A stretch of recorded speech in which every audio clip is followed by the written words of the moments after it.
everyone! Welcome to Moral Vibe. Let's learn and grow together. एक लकड़हारा था जो लकड़ियां बेचकर अपना पेट पालता था।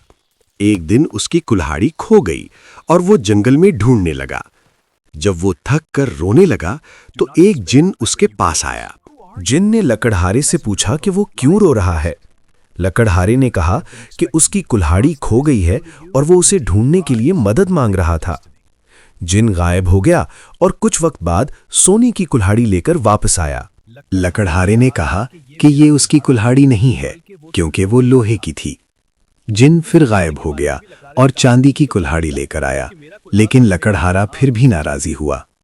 आखिरकार जिन लोहे की कुल्हाड़ी लेकर आया और लकड़हारा खुशी से बोला, यही है मेरी कुल्हाड़ी।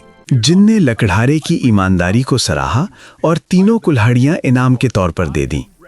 नतीजा: ईमानदारी इंसान को इनामात और कामयाबी की तरफ ले जाती है।